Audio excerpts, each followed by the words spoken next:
নমস্কার বন্ধুরা, Indian village food চ্যানেলে আজকে আমি মুরগির ছাল কষা তোমাদের করে খাওয়াবো। এই মুরগির ছাল কষাটা তোমরা যে না খেয়েছো সে খেয়ে দেখবেন, খুবই ভালো লাগে। যেসব বন্ধুরা ছাল কষা খেতে একদম পছন্দ করে না, সেসব বন্ধুরা একবার হলেও খেয়ে দেখবেন, আশা করি খুবই ভালো লাগবে খেতে। আশা করি তোমরা মাংস খাওয়া ভুলে যাবে এর যা টেস্ট। চলুন বেশি কথা না বলে রেসিপিটা দেখে নিই। মুরগির ছাল কষা করার জন্য এখানে আমি মুরগির ছালগুলো কেটে ধুয়ে ভালো করে নিয়েছি। দেখুন বন্ধুরা, এইভাবে পিসগুলো করে নিয়েছি। আর খুব সুন্দর করে পরিষ্কার করে বেছে নিয়ে 8 থেকে 10 বার জল পাল্টে ধুয়ে নিয়েছি। আর সাথে নিয়ে নিয়েছি বেশ কিছু পা। আর এটাও তোমরা অনেক বন্ধুরা আছে খুব পছন্দ করো।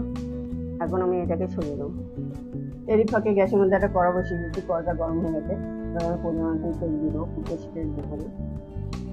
এখন আমি তেলের মধ্যে দিয়ে দেবো 1 চামচ চিনি, আমার সাথে দিয়ে দেবো 2টো তেজপাতা। আমি চিনি আর তেজপাতাটাকে 1 মিনিট ধরে ভালো করে নাড়িয়ে ভেজে নেবো।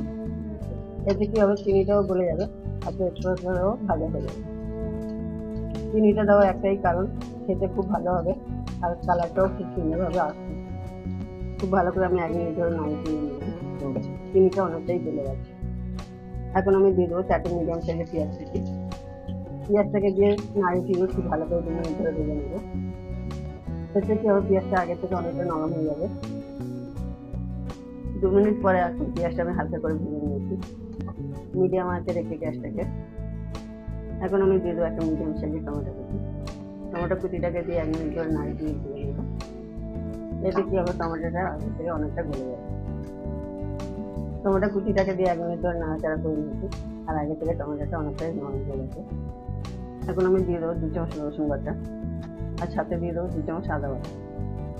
এই আদা রসুনটাকে দিয়ে আমি ভালো করে নাড়িয়ে নেবো 1 মিনিট ধরে। এতে কি হবে, আদা রসুনের যে কাঁচা গন্ধটা আছে সেটা কেটে যাবে। এই সময় কি হবে, গ্যাসের আঁচটা মিডিয়াম আঁচে রাখতে, না তো আদা রসুনটা পুড়ে যাবে, তার ফলে খেতে ভালো লাগবে। আদা রসুনটাকে দিয়ে আমি ভালো করে 1 মিনিট ধরে নাড়িয়ে ভেজে নিয়েছি। এতে কি হচ্ছে, আদা রসুনের কাঁচা গন্ধটা কেটে যাবে। এখন আমি দিয়ে দেবো বেশ কিছু মশলা। প্রথমেই দিয়ে দেবো আমি 1/2 চামচ হলুদের গুঁড়ো, দিয়ে দেবো 1 চামচ লঙ্কার গুঁড়ো। বন্ধুরা তোমরা লঙ্কার গুঁড়োটা বুঝে শুনে দেবে, যে যেমন ঝাল খাবে সে বুঝে দেবে। দিয়ে দেবো 1/2 চামচ ধনের গুঁড়ো, সাথে দিয়ে দেবো 1/2 চামচ জিরের গুঁড়ো। দিয়ে দেবো উপর থেকে সামান্য একটু জল, যাতে মশলাটা না পুড়ে যায়। এবার সব কিছু মশলা আমি ভালো করে কষিয়ে, এখন আমি 2 থেকে 3 মিনিট ধরে নাড়িয়ে ভালো করে কষিয়ে নেবো। এতে কি হবে, মশলাটা অনেকটা নরম হয়ে যাবে। বেশ 2 থেকে 3 মিনিট পরে আমি মশলাটাকে ভালো করে কষিয়ে নিয়েছি। আরও 2 থেকে 3 মিনিট আমি মশলাটাকে কষিয়ে নিয়েছি। যত মশলা কষাবে তত রান্নার টেস্ট বাড়ে। আরও আমি 2-3 মিনিট ধরে ভালো করে মশলাটা কষিয়ে নিয়েছি। দেখতে পাচ্ছি মশলা থেকে তেল ছেড়ে দিয়েছে। কতখানি তেল ওপরে ভেসে উঠে দিয়ে দেবো চিকেনের ছালগুলো ওপর থেকে, আর সাথে দিয়ে দিলাম চিকেনের পাগুলো। কেউ এটাকেও বলতে পারো লেগ পিস। এবার ছালটা আর লেগ পিসটাকে দিয়ে আমি ভালো করে নাড়িয়ে দেবো। এখন আমি 2 মিনিট ধরে নাড়াচাড়া করে মশলাগুলো মিশিয়ে নেবো। এতে কি হবে, ছাল আর লেগ পিসের মধ্যে মশলাগুলো ঢুকে যাবে। 2 মিনিট ধরে আমি ভালো মতো নাড়িয়ে নিয়েছি। এখন আমি 4 থেকে 5 মিনিট ধরে এভাবে আমি কষিয়ে নেবো।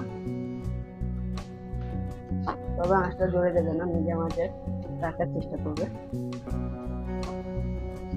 5 থেকে 6 মিনিট পরে আমি ভালো করে কষিয়ে নিয়েছি। দেখতে পাচ্ছি আগে থেকে অনেকটা তেল ছেড়ে নিয়েছে আর চিকেনের স্টেমগুলো গুটিয়ে গেছে। এখন আমি এখানে দিয়ে দেবো পরিমাণ নুন আর দিয়ে দেবো আমি 2 চামচ পাতিলেবুর রস। পাতিলেবু দেওয়ার একটাই কারণ, চিকেনের স্কিন থেকে যাতে না গন্ধ না ছাড়ে। লেবু রসটা আর নুনটাকে দিয়ে আবারও আমি ভালো করে নাড়িয়ে দেবো। আর আমি সময় নেবো 2 থেকে 3 মিনিট ধরে কষিয়ে নেব। 2 থেকে 3 মিনিট মতন আমি ভালো করে কষিয়ে নিয়েছি। এখন আমি এর মধ্যে দিয়ে দেবো পরিমাণ জল।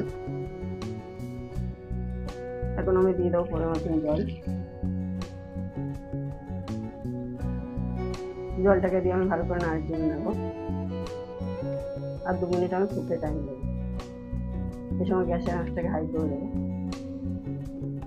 2 মিনিট পরে ভালো মতন ফুটে গেছে। এখন আমি নাড়িয়ে দেবো। এখন আমি নাড়িয়ে দিলাম। এখন আমি দিয়ে দেবো উপর থেকে 4টে কাঁচা লঙ্কা চেলা করে। কাঁচা লঙ্কা দেওয়ার একটাই কারণ, যাতে স্বাদটা ভালো হয়। এখন আমি 15 মিনিটের জন্য ঢেকে দেবো। এতে কি হবে, চিকেনের স্কিন আর লেগ পিসটা ভালো মতন সিদ্ধ হবে। 15 মিনিট পর আবারও আমি ঢাকাটা খুলবো। এখন আমি ভালো করে নাড়ি চিড়ে দেবো। তোমরা যারা যারা আমার একটু ভিডিওটাকে দেখবে তারা আমার চ্যানেলে সাবস্ক্রাইব করুন, কমেন্ট করুন, লাইক করুন আর বিশেষ করে শেয়ার করুন।